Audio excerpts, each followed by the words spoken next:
This is Surrogacy Unwrapped.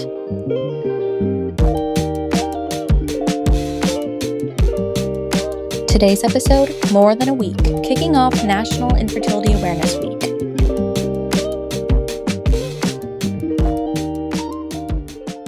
Welcome back to Surrogacy Unwrapped, a family choice surrogacy podcast where we break down all things surrogacy, fertility, and family building. We're your hosts. I'm Mariah. And I am Kristie, and today's episode is really special because we're kicking off something incredibly meaningful. Yes, this week is National Infertility Awareness Week, also known as NIAW, which is happening April 19th through the 25th. And this week is all about raising awareness, breaking stigmas, and making sure people navigating infertility feel seen, heard, and supported. And honestly, this is really the heart of everything we do here. So many intended parents come to surrogacy after experiencing their own infertility in some form. I agree. So, what is NIAW? Let's start with the basics. NIAW stands for National Infertility Awareness Week. Yes, and it was founded in 1989 by Resolve, and its mission is to empower people and change the conversation around infertility. And I love that because for so long, and I would argue even still today, infertility has been something that people just suffer through quietly. It's got a lot of stigma attached to it.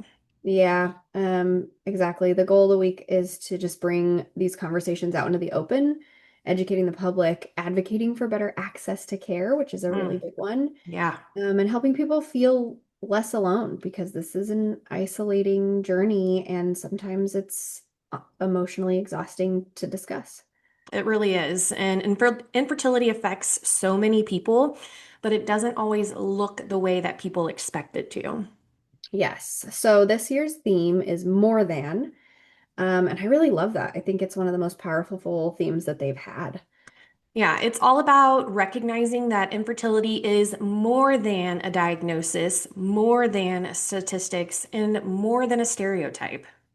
Yeah, the campaign really highlights that infertility doesn't look one way. It's not cookie cutter, Hmm, and neither do the people experiencing it. I think people can be really surprised at how many people in their lives actually do experience infertility. I agree. And again, that is because most go through it in silence. There's a lot of shame, a lot of guilt. I mean, all kinds of deep emotions that, people are silent about when it comes to their infertility experience. And in the surrogacy world in particular, we see that every day. Families come from all walks of life, from different backgrounds, identities, and paths. Yeah, and again, back to more than, there's a stat that people often hear, and it's 1 in 6, right? Yeah. 1 in 6 people suffer from infertility. But if you think about that, if you just think of 6 people, one of those people is suffering likely statistically from Mhm. infertility. And so behind that 1 in 6, more than 1 in 6 are real stories, real emotions, real journeys, real people that you're around. Yeah. And those journeys, they can include IVF, surrogacy, adoption, donor conception, or even to choosing to live child-free, not by choice. Families are created in so many ways. And that I think is what the heart of, being more than really is saying. Yeah, and there's no right way to build a family, Yeah. that's something we're constantly reminding our community is, especially in surrogacy, and however you choose to build your family and feels right for you is the right choice. Absolutely. One of the biggest themes of NIAW is breaking the silence around infertility, which we've kind of been echoing already. How many people are going through this that we don't even know about? Yeah, and that silence often comes from several things. Stigma, misinformation, not even really knowing how to talk about it. And then again, the emotional load of speaking about it and telling people your story and then having to field all the questions that come from deciding to share with someone. And there are people out there who choose not to share or feel like they can't share because it feels very isolating, that it is something they are carrying alone. And because it is not necessarily so mainstream in conversation, it does feel that way. It does feel like surely I'm the only one struggling who is walking this path in this difficult time of infertility and trying to have my own family and grow my family or whatever the case may be. No one's going to be able to relate. No one's going to understand. I just need to keep it to myself and truck along, if you will. Yeah, and one of the goals of NIAW is to help people really feel empowered to share their stories, but more importantly, if and when they're ready. It's important that it is always on your terms. Yeah, sharing can be great. It can be really powerful. It can give a voice to the struggle. But it's also very important to set boundaries, Mhm. to be able to say, I don't feel like commenting on that right now. I'm not in the mental space to have this conversation. Those things are okay to say, especially with people that you have shared with before, and maybe you've decided right now you don't want to share or you don't want to continue sharing. That's all right. You get to decide when and how this is told. And even if you start sharing, like Mariah said, you get to put a pause on it if you want. This journey is not linear. There's a lot of ups and downs, and not every point of this process does this mean you have to tell all to the world. And take it from one girl who likes to tell people everything.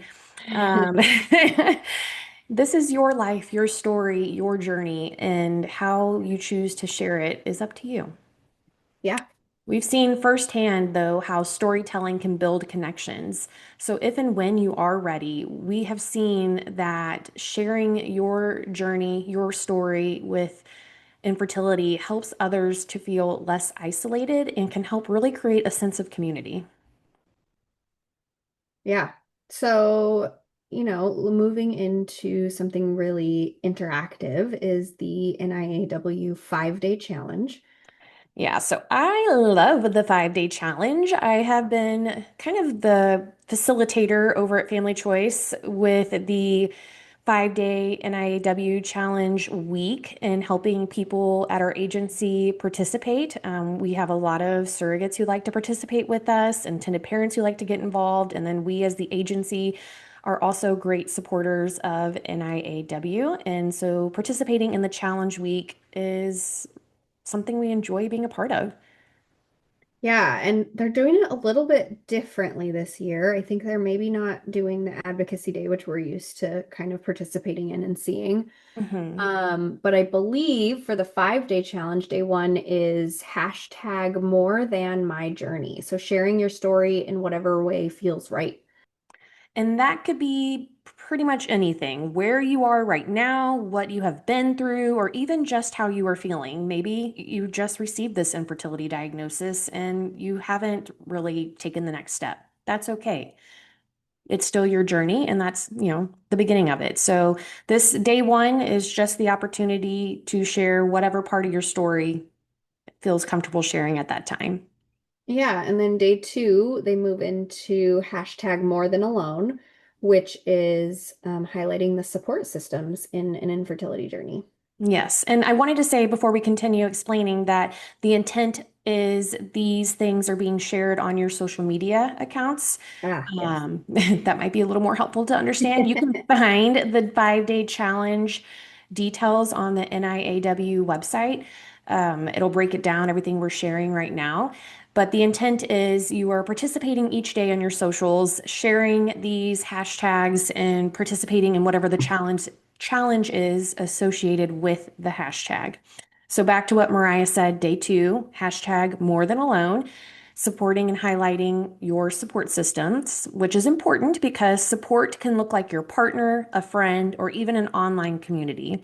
And so we are just giving a shout out to those people in our lives who have been there and supported us. I think it's also a great opportunity for other people in this community to maybe think outside the box of what support could look like by seeing your example, your story of like, oh, wow, I hadn't considered that online support group could be a resource to me, or I hadn't considered that small group at church could be an option as well. Like those types of things. I think it helps people, again, just think outside the box.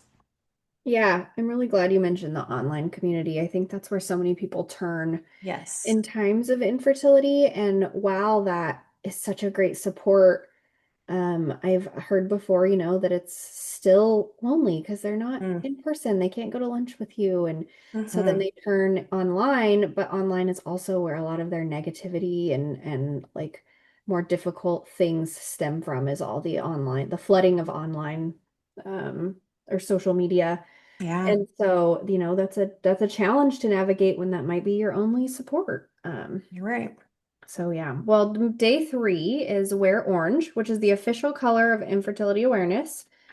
And orange represents things like hope, compassion, and energy. This is one that FCS has really leaned into. We typically have high participation on Wear Orange Day.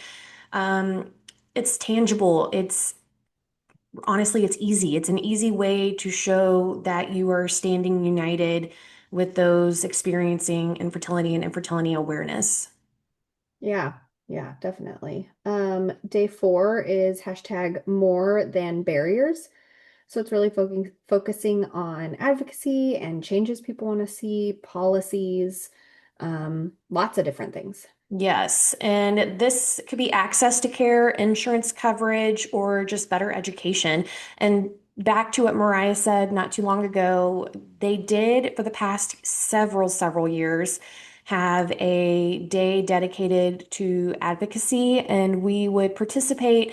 Leah, our agency founder and director, was always the captain for the state of Indiana, and we would have a whole day dedicated to communicating with lawmakers and politicians in the state of Indiana in particular, trying to make changes and advocate for those experiencing inadequate care and coverage for infertility diagnosis. And from what I am understanding this year, it's not going to be a singular day that they are focusing on. It looks like it's going to be a whole month of opportunity around advocacy, providing prompts, ways to communicate with your lawmakers in your state, giving you ideas for telephone like prompt and guide and ways to submit letters and things of that nature. So I would highly encourage you to head over to their website and learn more about the month-long advocacy that they have available to help you with that. I know it seems daunting and like one voice doesn't make a difference, but when all these voices come together, it does. And it takes a little bit from all of us to help those who need it the most. Yeah, absolutely. I've actually really enjoyed Advocacy Day, and I love it. one year really fun. My intended mother and I did it together. Mm, And it was so fun. I was pregnant, and we got to show up and talk to these, lawmakers and execs that really spark change. And like, I think something that people don't realize is you have to get through to the person that brings it to the person who actually can push it yes, forward. And they're there filtering it. So you have to like evoke an emotional response. yes. You have to help bring real awareness to it to them to understand because, a lot of times people think, oh, this won't happen to me. And so many of the ones we were talking to were women Hmm. and saying, like, I didn't realize until I started asking how many people this affected in my life. Or one of them even said, this was never on my radar until it happened to me. Yeah, Uh, or my child. I've had lawmakers who was like, this wasn't something I never even knew until my daughter, tried to mhm. become a mother of her own and struggled with infertility. And then I realized, Yeah. yeah. Yeah, it's very, and that's the ultimate privilege is not realizing how important something is until it affects you. Hmm. Um, and that's a difficult one to navigate, but it was really, really special getting to do that with her. I still That's hold really that cool. very, yeah, And I love that you shared that because trust me, when Leah first invited me to be a part of Advocacy Day, I was like, I don't know, this sounds very scary. And It actually ended up being one of my most favorite days of the year. Um, with the help of the partnership with Resolve and NIAW, they literally help you prepare for this. They give you all the material, all the different laws and bills that are about this particular topic. Like they want you to be successful. They are taking Mhm. so much of the legwork out of what makes this very scary and daunting and whatever, and making it so user friendly that literally anyone can do this. Yeah, you just show up. They just Yeah, you need people. show They up and use power your in voice. numbers. hmm Yeah. and yeah, it's a great cause. You really should do it. I absolutely love the idea of doing it, with your intended parent or your surrogate or your best friend, your mother, etc. Like, Mhm. get someone with you, do it together. It is, we need the people. We need the Yes. support. They need it. Yes, which brings us to day 5. I almost forgot it. But day 5 is just hashtag more than. So it's carrying the message forward beyond the week. Guess what? You don't have to wait to call your senator on Advocacy Day. You could call your senator whenever the heck you want. Trust me, I do all the time. And and it's really important to continue being a bug in their ear about this. Yeah. Yeah, this isn't just a 1 week conversation. Guess what? People are experiencing infertility all year round.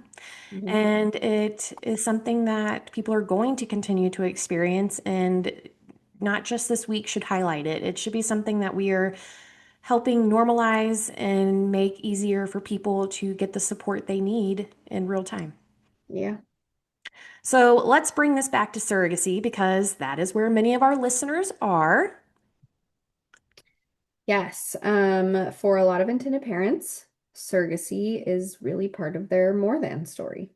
Yeah, it often is something that they arrive to after a long and emotional journey with infertility. It's not typically everyone's first choice. Sure, sure, and that's really a big reason why awareness matters. Understanding infertility helps people better understand why surrogacy exists. Yeah, definitely. And it also helps remove judgment. People don't always see the full picture behind someone's decision. For sure. And people don't always share that. But when we share these stories, we create more empathy and it changes things and it also normalizes it. Yeah. And I mean, I've seen this firsthand as well. People will make judgments about, well, why do they want to, go through with surrogacy? Why can't they just adopt? All kinds of different stigmas that are associated. And I just think it's a lack of education, lack of empathy, and having, these discussions really help bring that to light. Yeah, I don't know if I've talked about this on Surrogacy Unwrapped before, but part of why I became a surrogate is because there's a chance at some point in my daughter's life, if she decides she wants to have children, that she may have difficulties due to some issues she had at birth. And for me, it was so important that she could see families are built in all different ways and that this would just be normal for her. Like her mom was a surrogate. So if she ever gets to the point where she's told that her body can't carry a baby, for whatever reason, whether it's her or maybe it's her partner, maybe there's also male factor infertility. Absolutely. Um, and so maybe it's my son that's impacted. I don't know, but I wanted my family to it just be like the next thought in their head of, oh, if my body can't support this, we have another avenue. Yeah, I think that's amazing. You are a cool mom, my friend. I'll be sure to tell my kids you think so. Please let them know. They might not agree. So, if you're listening and wondering how you can be a part of NIAW, there are so many ways. Yes. You can share your story on your social media with friends. Doesn't matter how you do it, you can share it. Participate in the challenge, of course. You don't have to have a large following, honestly, because again, we've talked about this. This is just everyday people around you. So we don't hmm need you to have some large social media presence. We just need you to have people that you know who know and trust your word and want to hear your story. You can wear orange, of course. For me personally, I had to go buy orange things because I had no orange in my closet. And now I have several dedicated orange shirts. Or you can just start a conversation, ask somebody or talk to somebody about it and If somebody does choose to share with you and you've been through it, I'm sure you understand how meaningful it could be to share, even if it's just a little bit. I agree. You can also support organizations, attend events, or simply just listen and learn. Yes. Awareness starts with understanding. So every voice truly makes a difference here. Like Kristie said earlier, it can feel like you're just one person, but that's how every good movement starts is with just one person and one idea and bringing awareness to all of it and understanding the process. Yeah. So, as we kick off this week, we just want to say if you are navigating infertility, you are not alone. Yes, your story matters, your experience matters, how you feel matters, and you are more than any diagnosis or label. I actually started an infertility support group at our last location, and it was really focused around this. And that was a huge part of it is that with or without a baby, you are enough and you are whole and you are not, the sum of what your body can do. I love that. And I think that kind of brings up a good idea. We were talking about that online community or just a community in general. Be like Mariah. If you don't see something existing in your space that is serving its purpose, I guarantee you're not the only one who is feeling that way.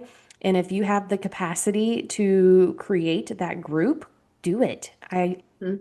bet you money people are going to join and are also seeking that resource and just don't know where to start.